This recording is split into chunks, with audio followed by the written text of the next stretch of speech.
Hello, everyone, and welcome to the Green 19 podcast. I'm Dominique Yates. I'm joined by Ryan Wood and Tom Silverstein. The Packers escape Arizona with a 27-23 victory against the Arizona Cardinals, and we can just kind of break it all down. And Ryan, I'll let you start it off. At the end of the day, we kind of talked about it on Thursday. Style points don't really matter right now. And it was an eventful weekend for the Packers. They find a way to get a win. Just what were your takeaways? Don, what did we talk about in the backseat of the car as Spoon was driving us to the stadium today? Do you remember? I said, it's October. Just take the win and get out of the desert. Like, that's the most important thing. Now, it doesn't mean there's not a handful of things that this team really needs to get better, and that is locker after Spoon. I think you were there when Xavier McKinney was saying this too. He's sick of this going down to the fourth quarter. They need to play better, and that's all true. Because as Xavier McKinney said, they do this against a good team, it'll bite them. Okay, that's absolutely accurate. At the same time, this is a parity league. This is a close game league. The good teams win close games. The bad teams, like the Arizona Cardinals, lose 5 straight by 13 total points. Yeah. That is what decides teams. The Packers are 4-1-1. You don't apologize about that to anyone. You take the win. You keep trying to improve. You go on to next week. Yeah. Spoon, just for you, what do you make of this weekend and just the performance today? Well, I'm always of thought that a win is a win. You take a win 10 times out of 10. But I think we're starting to see some systematic issues on defense that, well, actually on both sides of the ball, that are troubling. And now we're 6 games into the season, and you're getting ready to face some of the better teams in the NFL, and you've got broken coverages. I mean, simple busted coverages. You can't, you're jumping off sides. You're committing special teams penalties when they hurt the most. Your offense doesn't look that great. It's kind of really hit and miss. There's just no momentum building right now with the Packers, and there's a lot of things they got to look at. Yeah. For you, Ryan, just because I know both of you guys were kind of chasing the plane fiasco over this weekend, starting on Saturday. Just, I don't know if you even talked to some of the guys in the locker room, and Spoon, I'll let you do it as well since you wrote a story about it. What did they kind of say about how it was going through that and trying to get prepared for this game as you have to adjust your schedule? Yeah, it was the first thing that Matt LaFleur mentioned at the podium when he came in is from the moment they got on this trip, it just seemed like nothing went right. And, I mean, look, I get it because, look, we travel a lot. I hate airports. I absolutely hate airports. The Packers, they don't ever have to go through what we go through. They get on the chartered flight, it works, takes them to their destination. It's a very nice way to do business. We have flight delays all the time. They always suck. So I get it. Like a 5-hour flight delay, that's not fun. I understand that. And sure, you get into Arizona really late. I don't know, Spoon, did they have their walkthrough? I'm guessing they had their walkthrough before getting on the plane in Green Bay on Saturday. So it's really funny. So the offense did. So the whoever's in charge of Austin Strobel put out a bunch of cones and said, you guys can walk in this area, and so players did. And then they decided to have a offensive walkthrough. But everybody but Jeff Hafley on the defensive staff was on the first plane. And so they were gone. And so the defense didn't really have a walkthrough. So, they were either on the plane playing cards, they were walking around the tarmac, but they couldn't go back into the airport because they had already passed through TSA. And they're like every schlep like us who gets stuck on the tarmac, And it's not fun. What happened. It's not enjoyable. It's not a good experience. No, and it was interesting. I asked Javon Bullard about it, and he was like, nobody made the excuse that they played crappy because of it. Not one guy said that, but he was saying that usually you get to the place, you have all this routine. He's like, guys go get IVs, they do their ozone treatments, they do, all these things. And mostly he said they got there and they went to bed. And some guys had to go to meetings, but he was like, mostly we just went to bed. And he's like, I just didn't feel right because I had this routine that I do. So maybe it threw them off from that standpoint. But I think once the game starts that it might throw off your pregame kind of mental getting ready, but it shouldn't. Once the game starts, it shouldn't affect you. But it is a weird deal. Did anyone say if they were tired at all? Because they got in super late. They got in at 8:30 Pacific time, which is 10:30 their time. That is much, much later than you want a team to get in. Yeah, that was what Josh Jacobs told me. Yeah. I don't know if anybody told you, but that's what he said. Because number one, he's dealing with a strained calf. And so he said during that 5 hours, he's trying to stretch. He had a recovery band wrapped around it. He was doing everything possible to try to keep that thing loose. And then he said, I get here and my body feels like it's like midnight. And he said it definitely threw him off a little bit. So he said he could kind of feel a little tired from just that whole ordeal. And just to accentuate my point, look, two things can be true at once. I am not blind to, as Spoon, you said, the systematic issues that are happening. I'm not blind to the fact that it's week 7, and by week 17, they need to get better. And if they don't get better by week 17, week 18, this team as currently playing is not going to make that run. I'm not blind to that. I also think there was quite a bit of adversity this weekend. The flight thing is adversity. For the first time, what we learned today, not only that they can take it on the road, because they hadn't done that. They lost in Cleveland. They tied in Dallas as their first road win. Yeah.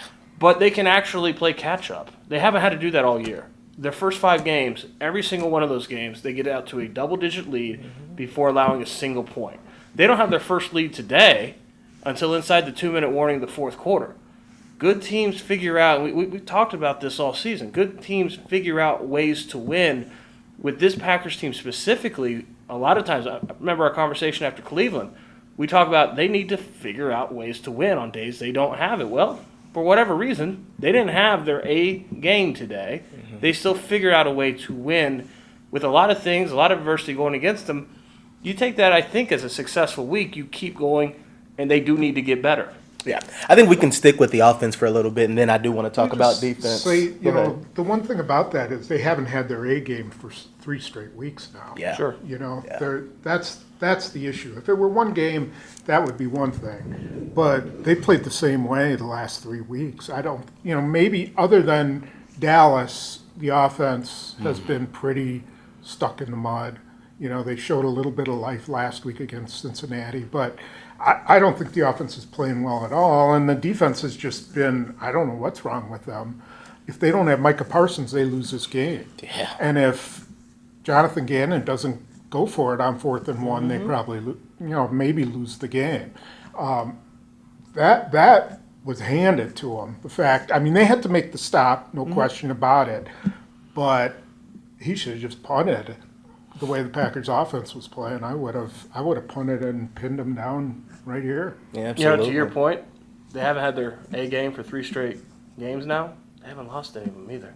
There's something to be said about 3 that. mediocre to lousy teams. You know what their combined record is?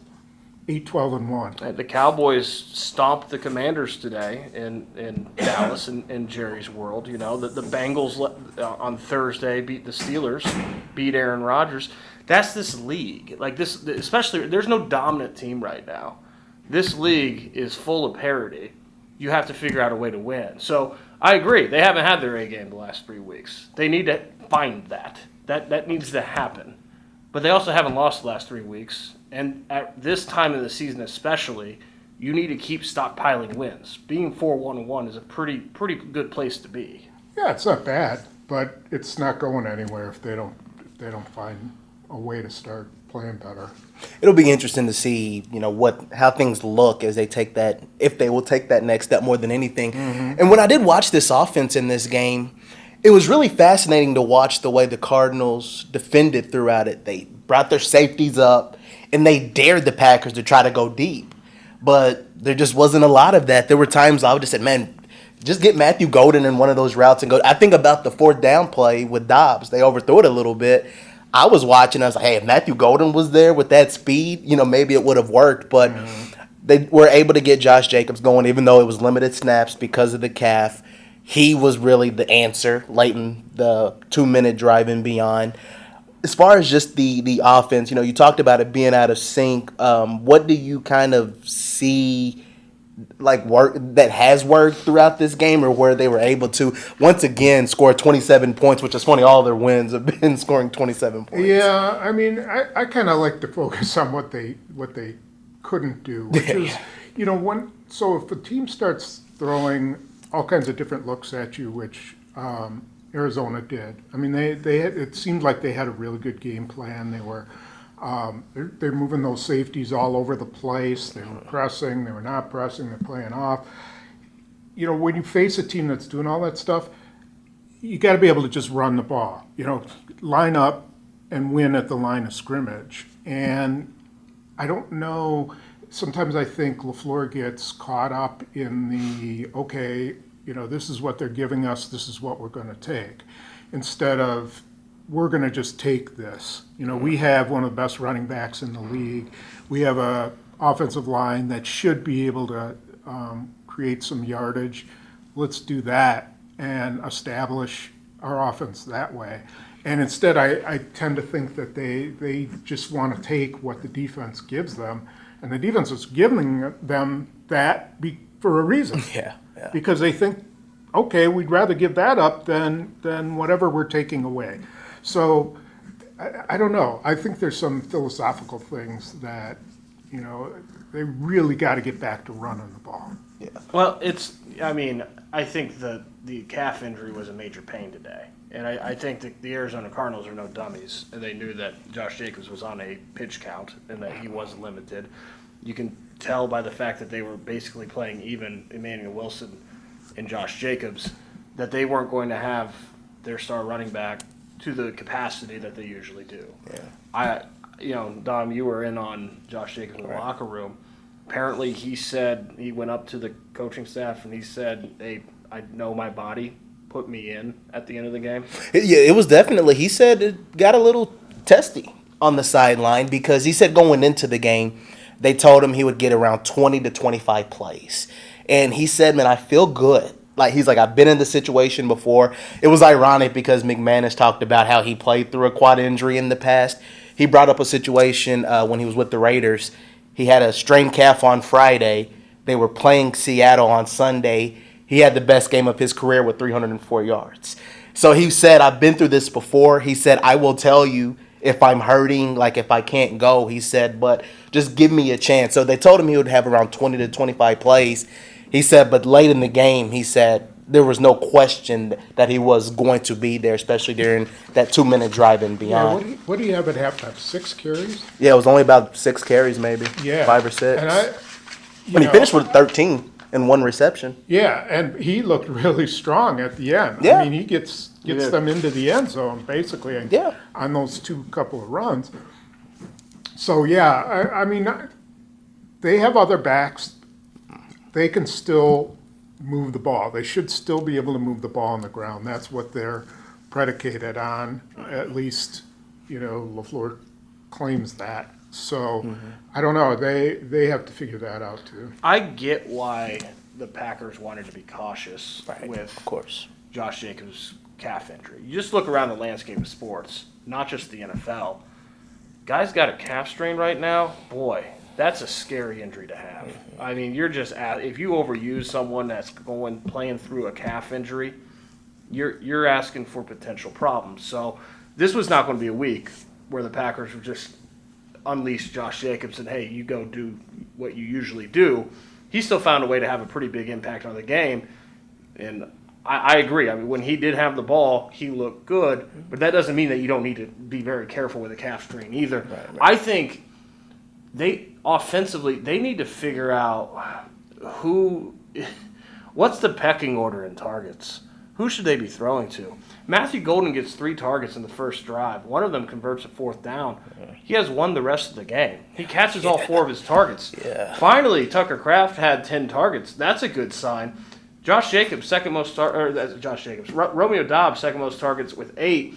And I don't want to in any way dunk on Romeo Dobbs. He is a very solid NFL player. He is reliable. He makes the right play. His chemistry with Jordan Love is important. It's clear that Jordan Love trusts him. I don't know how much longer the time will be that Romeo Dobbs should have double the targets as Matthew Golden. When you watch Matthew Golden play, there's another gear. There's a lot of talent there that I think offensively they need to really focus on fast tracking, developing that receiver, because that's going to open up their offense. They had no explosiveness today, right? Right. But Matthew Golden only had 4 targets and only 1 after the first drive. That needs to stop. You need to figure out who are the game changers, who are the real playmakers in this offense, and really accentuate focus on getting them the football as many times as possible. Anything? Yeah, I mean, I don't know why. So 4th and 2, I think they called a timeout right before they threw deep to Dobbs. Yeah. So why wouldn't you put Golden in that spot and say, Right. you're the Z or whatever Romeo Dobbs was? Now, maybe it's based on coverage. I don't know if Dobbs takes his route deep because of coverage, but if you can and your intention is to go deep, then put Golden in that spot. Why wouldn't you? Now maybe that causes the safety to play a little deeper because he knows Golden, but it's still 4th down, and they still think you're going to run. And Golden, even if that guy's even with him or back a little, can still run by him. Yeah. So I question that. And in no way am I saying that Romeo Dobbs needs to be taken out of this offense. I mean, he made one of the biggest plays today. 7 seconds to go in the first half. And he gets 22 yards, puts him in range for a 61-yard field goal, which was a stunning turn of events. I don't think any of us thought the Packers were going for anything when 7 seconds to go, even with the timeout, they tried their offense on the field. Killed him in Dallas, remember? Yeah. Yeah. Stealing 3 points there when you're getting the ball to start the third quarter was huge. Who made that play? Romeo Dobbs. He has a role in this offense. I just question whether being one of the top targeted guys week in and week out is that role. Yeah. I have one more point on the offense, and if I'm way out of left field, you guys can definitely interrupt me. As far as the offensive line, this was something I was thinking while watching this game. Couple of games, rather. Rasheed Walker, he struggled at left tackle. Jordan Morgan was having success at left tackle. But also at the guard perspective, when I was watching, I didn't feel like Sean Ryan was struggling. I felt like, I think he's probably would you say he's a better run blocker compared to pass blocker? Oh, yeah. But I guess when I was watching him, I didn't see anything like, oh, he shouldn't be guard. So my question is, and I'll let you start, Spoon, and Ryan, you can add as well. Do you think it might be worth, at least in your opinion, revisiting the left tackle competition between Morgan and Walker, or should it kind of stay as is with Morgan at guard? I do, but I think their thought process is Rasheed Walker's significantly better run blocker than Jordan Morgan is. Okay. I tend to think you put your left tackle, he's got a pass block. That's what you want. You want him to keep him off your quarterback's blind side. Walker does give up a lot of pressures, but, he's also very physical on the run. On Josh Jacobs' first touchdown run. Yeah. He sealed off that side. He and Banks. Sealed off that side. I don't know if Jordan Morgan can do that. So that's the question. If I were them, I would put Ryan back in at right guard and then rotate those 2 guys and just let them sort of what you were doing with Ryan, And maybe that lights a fuse, it lights a fire under Rasheed Walker or whatever, but he needs to play better. Yeah. The only thing I question, and I agree with pretty much everything you said, the only thing I question is timing. At some point, I feel like they need to just pick a position for Jordan Morgan and let him play it instead of just moving him all over the place. Right. And it seems like now for 2 weeks, they have decided that position is going to be right guard. Yeah. So I don't know if it's the best idea to then uproot him and left tackle and just keep doing the musical chairs thing. Right. That has not worked for him. Some guys can do that. Elton Jenkins early in his career could do that. Zach Tom could do that. Okay. And just because you can't do that doesn't mean that you're a crappy offensive lineman. Like, most guys can't do that. And Jordan Morgan has not been a guy that can do that. So I would be I get your point, but if that was going to happen, I think it probably should have happened 2 weeks ago, because now it seems like they have an offensive line that is set, and they're going to go with it. I'd be hard-pressed to keep it that way. I get what you're saying. I guess the one reason why I was thinking of it and why it was difficult to do it sooner, because of all the injuries with Banks, and then obviously you throw in Tom as well, even Anthony Belton. So I feel like this is really the first time you actually have seen a full, pretty much healthy offensive line. And I mean, even Spoon mentioned like the run blocking that Rasheed Walker did was really good, but then that exact same game he gets bull rushed by an edge guy and he falls into Jordan Love's lap for a sack. So that's why I was just bringing up the question, like, is it worth doing it? But it makes sense though. I get what you're saying. Yeah, I get what you're saying. I really do. Jordan Morgan is a better pass blocker. Right. I agree with Spoon. But you want your best pass blocker on the offensive line to be at left tackle. Like, that is protecting your franchise's backside. That's not the case on this offensive line. At some point, the musical chairs has to stop. Yeah. I got another question, and this is defensive related. It's kind of maybe similar. Nate Hobbs at outside, at corner. Is it maybe worth, again, revisiting going with Keyshawn Nixon and Carrington Valentine with Nate Hobbs and Bullard kind of rotating in the slot?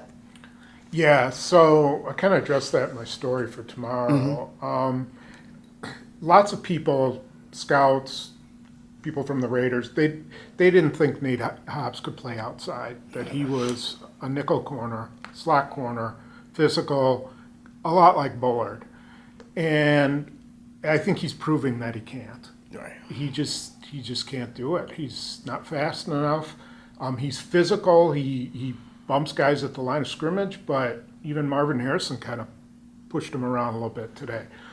But here's the dilemma. So Bullard is playing really well. Bullard is blitzing. He's can cover guys in the slot. He can cover really good players in the slot. He was covering Jamar Chase last week in the slot.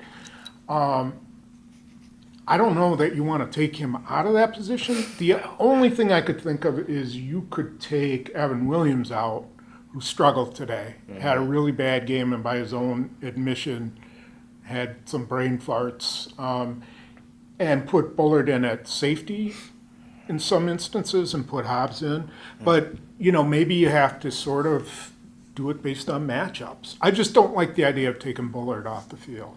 I don't like the idea of taking Bullard out of the slot right now with the way he's playing. Like, I get your point, but I'm not sure that Javon Bullard can play safety even better than Evan Williams can, especially over the long term. I get that Evan Williams did not have a good game today, but I've seen Javon Bullard at safety. I've seen Evan Williams at safety. I think the totality of their work a year and a half in, Evan Williams has probably been a slightly better safety. And Javon Bullard's really good in the slot. To your point on the 35-yarder that he gave up against Marvin Harrison Jr., it wasn't just that he got bullied. When it came time to recover, there was just no recovery speed at all. He could not close that gap, which you see NFL corners, if they get bullied down the sideline, the ball's in the air, a lot of times they do have some speed to close that gap and recover. It wasn't there, and you need that on the outside. So I think that's a quandary as well. I'm not sure what the right answer is there, but I don't know that it's taking Javon Bullard out of the slot. It just seems like that's been such a natural fit for him.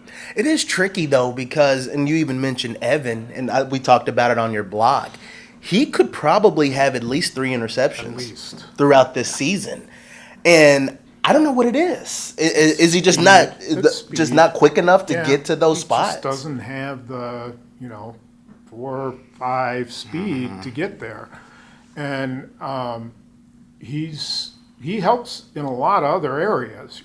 He's around the line of scrimmage. He tackles pretty well, but he should have at least 3 picks this year, and 2 of them possibly today. Yeah. And I don't know. he tried to cover Harrison one-on-one in the slot. That was a bad matchup. He actually was there, but, he committed pass interference. I don't know. He was sold as a guy who can make a ton of big plays, and he hasn't. Yeah. So, I don't know what they do there. He's a really smart player, but he made some mistakes today. So I don't know. I don't know what they do with that. And he's going to keep getting picked on because no team in the league wants to throw at 29. No team in the league wants to throw at Xavier McKinney. So yeah, want to keep throwing at 33. That's why you got to have McKinney in the middle, because Williams just from the deep middle, he can do it from. Well, actually, he was in cover 2, and he should have had that interception on the sideline. They threw between, I don't know, it was Cooper and somebody else, but I thought he had that picked off. Yeah. Am I wrong? Did you remember I thought that he was play? late. I thought he was late. Yeah, Yeah. I thought he was late there, and he shouldn't have been. I remember looking up, who was late there, because there was like a streak that came across the field. It was late. It was like, oh, it's Evan Williams. Yeah. Well, I think about it was the Dallas game, that Pickens catch. Like, if he just kept running, he would have been able to pick that ball off or at least knock it Broken down. it up. Yeah, so he just wasn't able to get there in time. So I guess we can go. We're going to the back end. We can keep moving in a little bit and talk linebackers because Edgerrin Cooper. It's funny because I've talked a lot about, not only me, but we've all talked about just like his blitzing and what's that like. And obviously you see that. You see him great in run defense. But it's really fascinating, especially because, Hafley likes to see him, like you say, working in the pass game. And I think about, despite his bullcrap response to my question about it. That's right. Anyway, go ahead. He don't want to give you anything, Not that right? you're salty. No. Yeah, he can't give you everything, right? But I do think about there's a lot of moments with him. I mean, it's a young player. I think about in one game he has a pass breakup that was really, really impressive against one of the really good tight ends in this league, and then at the same time there looked like there was some miscommunication on a few of those same plays. Just, what do you see from Cooper and how they are using him? Well, I don't think either of those touchdowns was on him.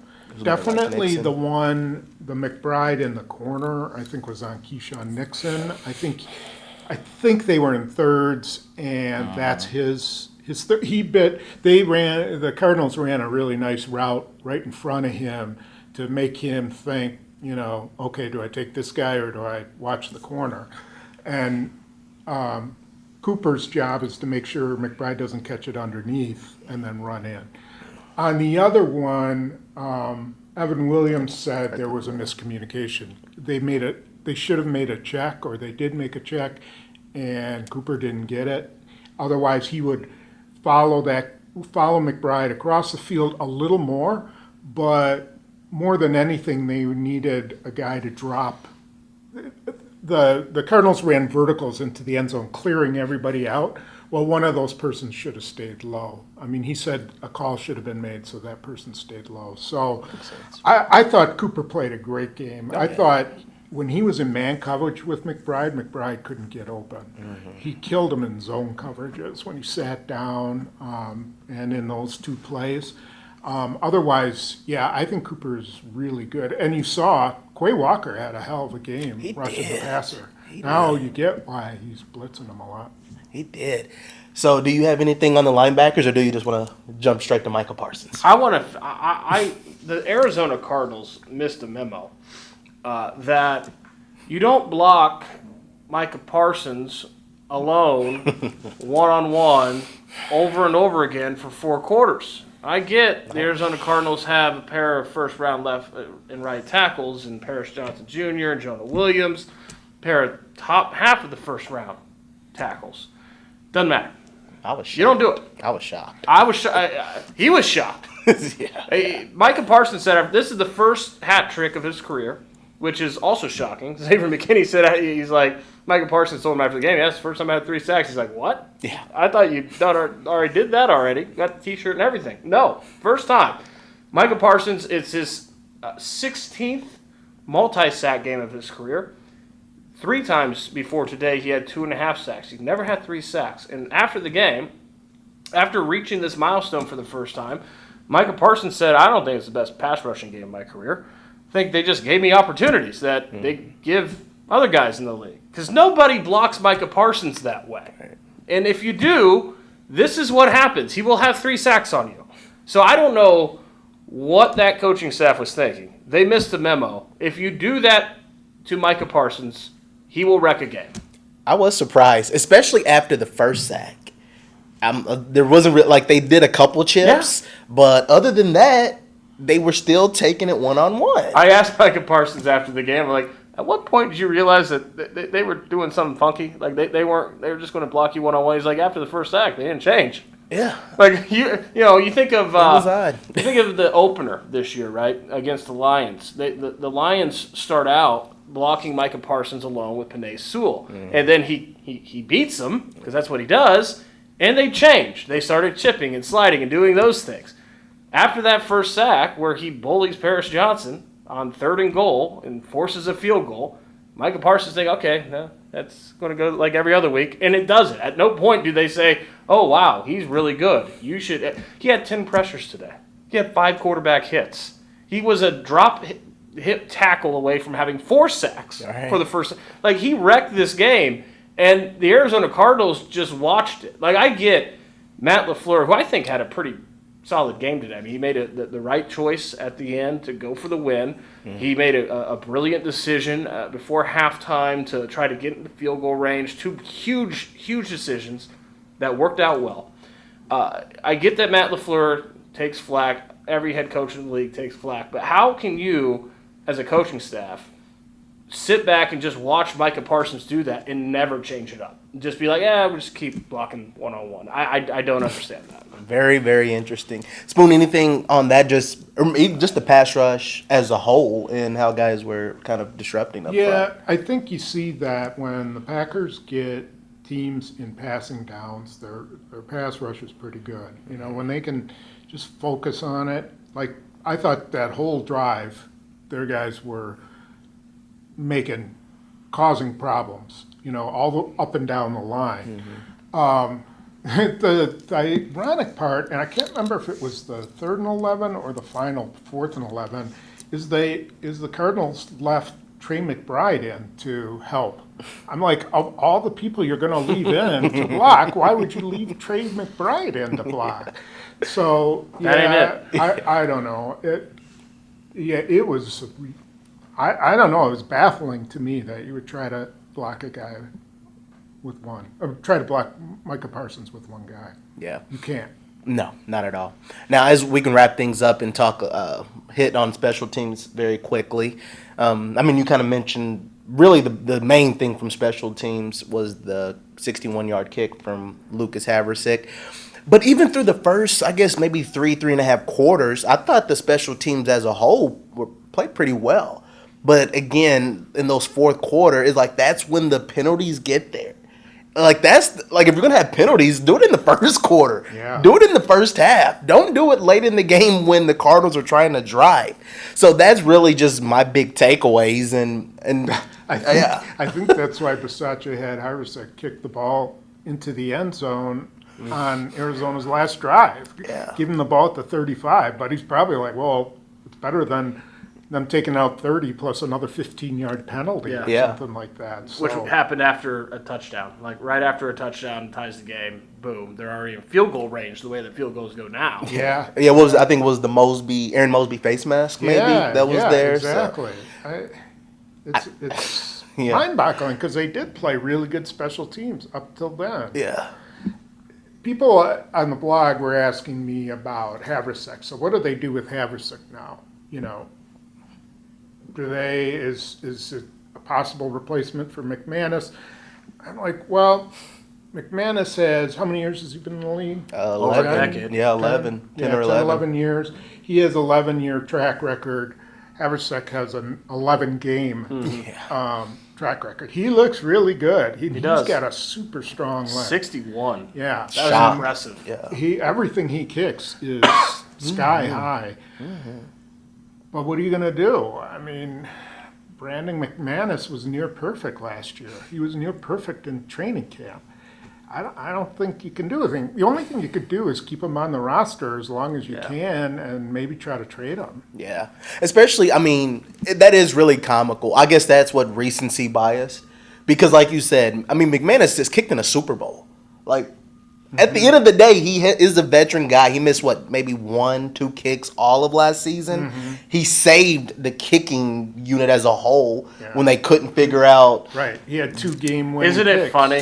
Like they go through a year and a half of trying to find a kicker, and they just happen to wander on Lucas Habersack.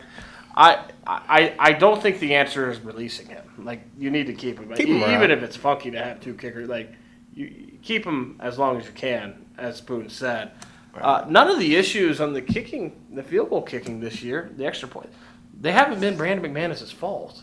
It's been protection in front of him. So, like, the kicking situation has not been perfect this year, but it hasn't been on the kicker. No. And he hit a 53-yard clutch field goal in Dallas, too. He did. You know, that took a lot of guts. And even the one at the end of overtime to tie the game, if you miss that, it's a loss. Yeah. I mean, you want to win. You don't want to tie, but a tie's a lot better than a loss. There was still pressure on that kick. That is fascinating. But yeah, I guess just as a precautionary, it doesn't hurt to keep Habersack around, especially if this continues to linger for McManus. I mean, you're kind of holding him off right now. Hopefully things work out in the long haul, but you never know what will happen. Yeah, and the only way you can get a trade is if 2 teams are interested, and one team doesn't think you can get him on waivers.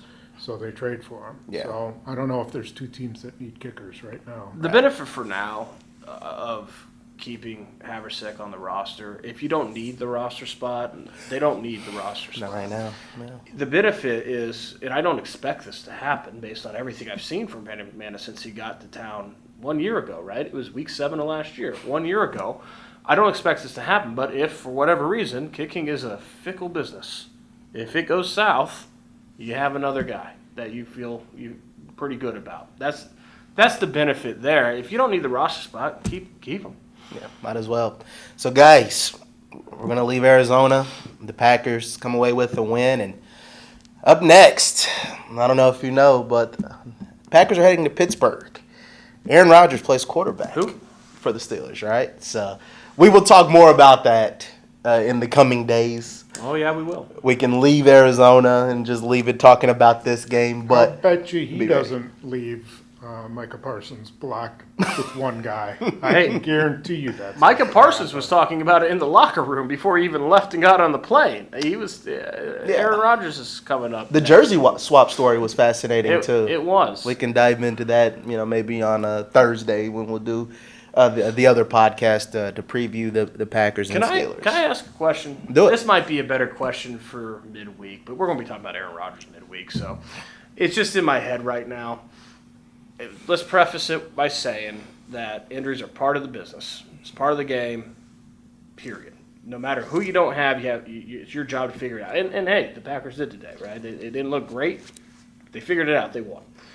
But there are some pretty key guys that are out on both sides of the ball. I'm curious, if I asked you who among Christian Watson, Jaden Reed, throw the kicker in there, Brandon McManus, or Devontae Wyatt is the biggest, most important player they need back, who would you say? I would say Devontae Wyatt because the offense hasn't been great, but they've still scored 27 points, scored 40 points against him. I know maybe not the greatest defenses in the world, but I think especially as long as Josh Jacobs is healthy, because the run game and just what they like to do offensively runs through him, as long as he's feeling good, you can kind of manage it offensively. But there were a lot of moments even in this game where I was thinking, like, if you had Devontae Wyatt in there to kind of help, I think he could change the game. Granted, I thought Kobe Wooden played a good game, and I thought Carl Brooks had some good moments as well. But for me, I would probably say Devontae Wyatt. Yeah, I would say the same. See, I would too. And I think I'm glad you guys said that, because in my mind, watching today, and I'm saying this on a day that the Packers clearly lacked an explosive pop on offense. I'm saying this on a day that Micah Parsons had 3 sacks and the Packers had 6 sacks. Like, I'm saying it on this day, but watching this game, I'm still thinking, boy, Devontae Wyatt not being in there is a huge deal. Yeah. Like, I think it's significant how big of a vacancy, a void he's left in the middle of this defense by having this being out with this knee injury. I think they need him back very badly. Yeah, especially because you saw what he was doing before he got hurt. With Christian Watson, quite frankly, we don't know what it's going to look like when he comes back. I mean, Jaden Reed, we would. Jaden Well, Reed yes, he was really good. is Love's favorite receiver by far, and they definitely miss him, in clutch situations. So it's close. But if you're going to make your defense, if you're going to make one side of the ball really good, then you would take Devontae Wyatt back as soon as possible, and then you at least have a whole defensive unit. Yeah. I agree with you, even while thinking that the story ultimately for the offense this season is going to be when Christian Watson and Jaden Reed come back, what does it look like and how good can they be? What is their ultimate ceiling going to be then? Because you can't just take two of those guys off the field over the long haul and expect it not to have an impact on the offense. It does, it has, it will. I think that's the question offensively. How much is that other gear? Because there is another gear. We don't know how much it is. Even still, I think Devontae Wyatt is the signature guy that's not there, that as soon as that knee heals, boy, they need him back. Yeah, that's no question about it, and couldn't agree more. So, guys, any final words, final thoughts before we wrap up this show and get ready to head back to Green Bay, Wisconsin? No 5-hour delays. I just want to get out of here. I know it. So that's yes, mic drop from Spoon. And other than that, big picture, Arizona was cool, and we survived the hike, Ryan, and Spoon, yeah, you didn't have any delays on your flight. You got in late. How the quads feeling? They're hurting. Yeah, my quads are barking with the Camelback Mountain. Your first time. It was my first time on Camelback Mountain. I was joking. I was like, I needed to be talking to McManus, what's his therapy routine for his quads, because mine are on fire right now. But hey, survived it. Yeah, we did. Advanced. And now we'll head back to Green Bay, and then we'll get on a plane again and head to Pittsburgh. But, guys, thank you as always for your insights and so much more. And we thank you all for checking out the Green 19 podcast. For Ryan Wood, Tom Silverstein, I'm Dominique Yates.